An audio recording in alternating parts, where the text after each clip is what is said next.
I will now demonstrate this to you. We will do the new you session. By doing so, we position ourselves in this nowness, said Rebazar as he closed his eyes. As I sat and started to use the real sound, the scene around me instantly changed. All three of us were standing in what seemed to be nothingness, a rather gray area with apparition like ghosts gently floating by us that were definitely unrecognizable. I have chosen a neutral position for us to start from, because this is how things in the first three levels really appear until something is decided within you to make it into whatever you want it to be. We will now enter the universal files as a real experience. All around us are these files, and so let's go into the formation of the earth as it really was, said RT. And in that very instant, I saw him disappear, and then Paul and I were pulled along with him like zap. We were all instantly in a scene of a huge, gnarly turbulence. The wind was blowing, the ground was trembling, and I could see the ocean with huge, distorted waves crashing everywhere. The sky was filled with very dark, brooding clouds, and there were gigantic lightning bolts going every which way. It was kind of awesome and neat in its own way. This is the earth in the beginning, as it was trying to figure itself out. The lower forces are in a chaos of deciding what things will be. The dualistic forces do not want to conform to anything but their own nature, which is unruly. Eventually, the configuration of all this became so, and then the earth turned out to be a beautiful place to live. At some point, the planet was seeded, and not in the way that is told by the belief systems. The Earth is a young planet, and there have been others from other worlds who have been around for eons. I'm showing you all of this because it is better to see it firsthand how things were and how simple and real the Earth was at one time.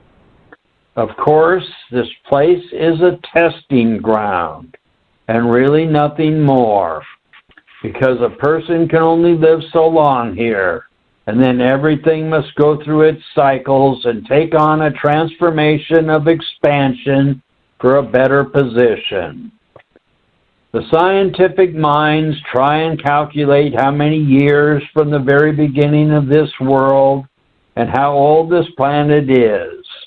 There are varying degrees of ideas and realities involved here, and not just what has become scientific facts. A person can determine whatever they want to with their senses, but they seldom take into account all the unseen forces that also affect what is taking place on this physical level.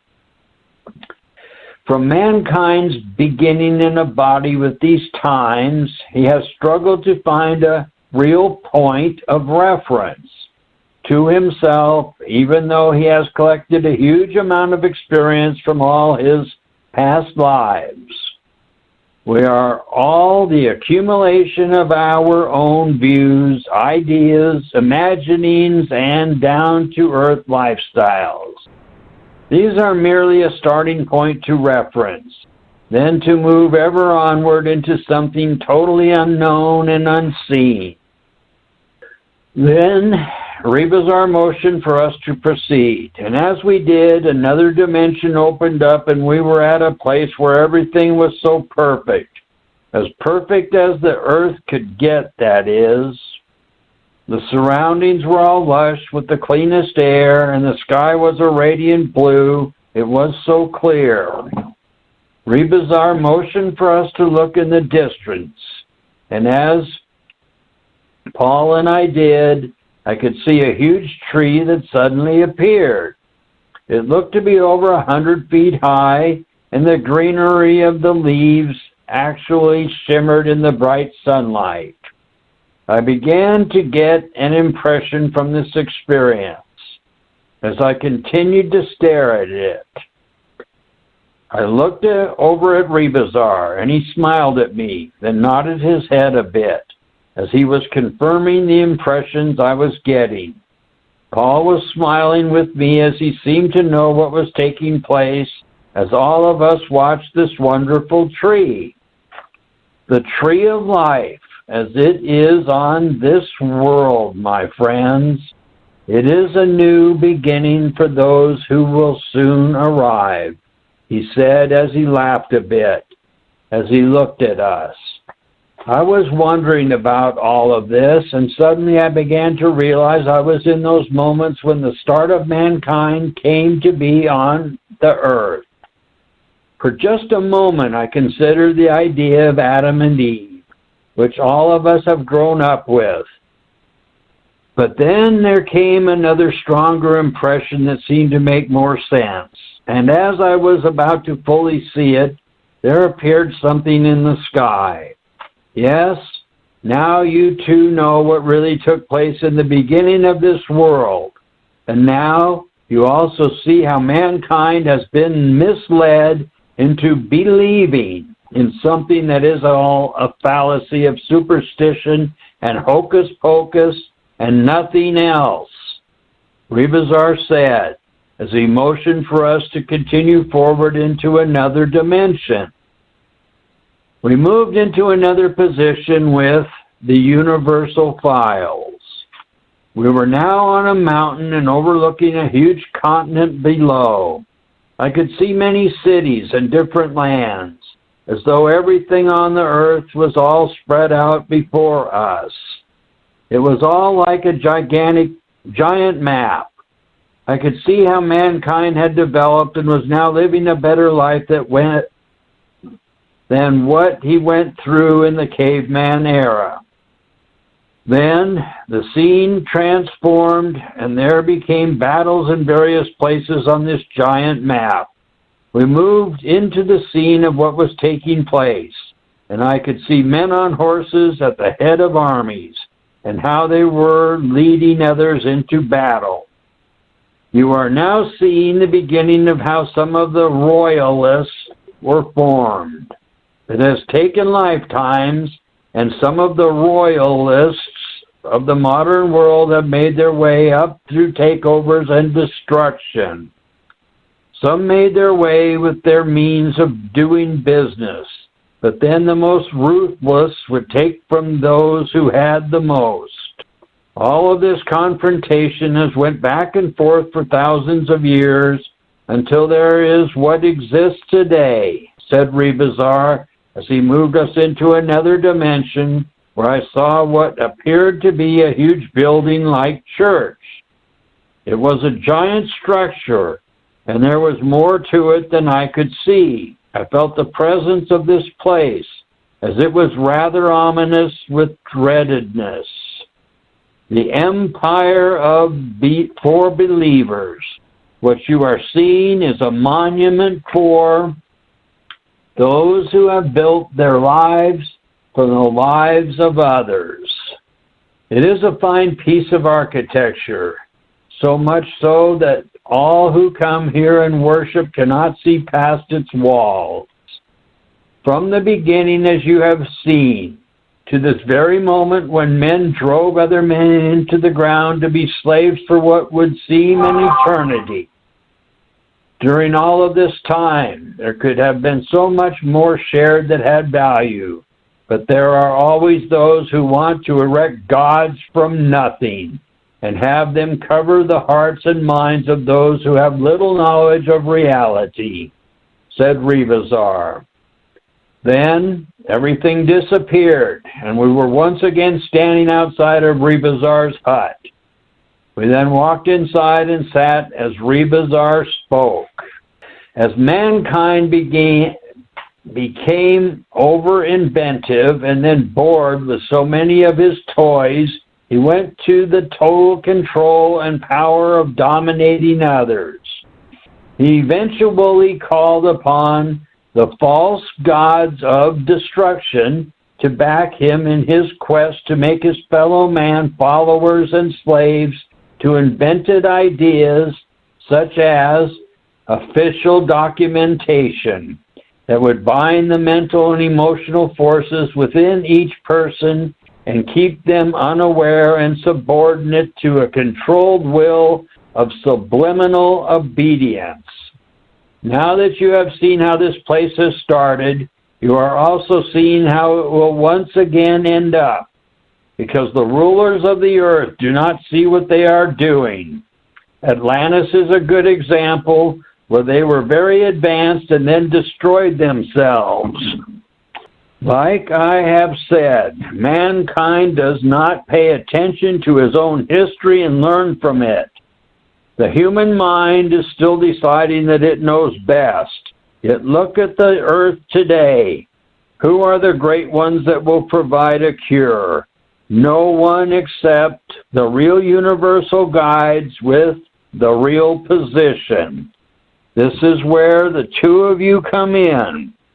Those that you meet and who you will be teaching will have the opportunity to become involved with what we are doing. Of course, there will always be those who will stick with their old considerations that seem so safe to them, not realizing that their old considerations that seem so safe to them, not realizing that the earth is not a safe place to be, said Rebazar as he smiled at us.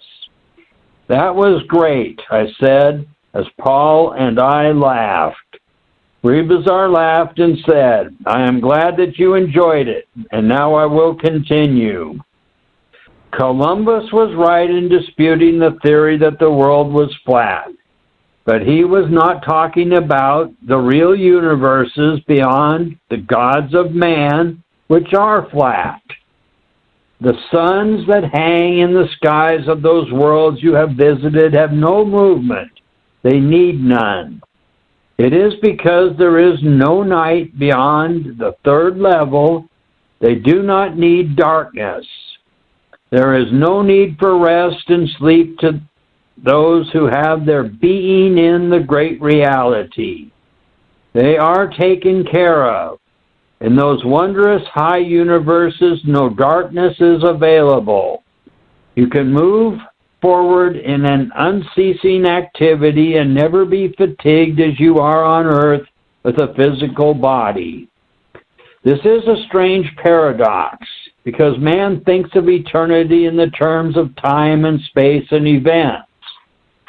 Since there truly is no time in eternity, there is also no space in eternity. Neither of these relative qualities exist in the real universes of the all-is. Anywhere above the Brahmlok where the Lord God resides, time and space are the phenomena of the lower three levels only. This is the test for the unaware soul to realize what else there is besides the temporary situations that it resides in according to time and space.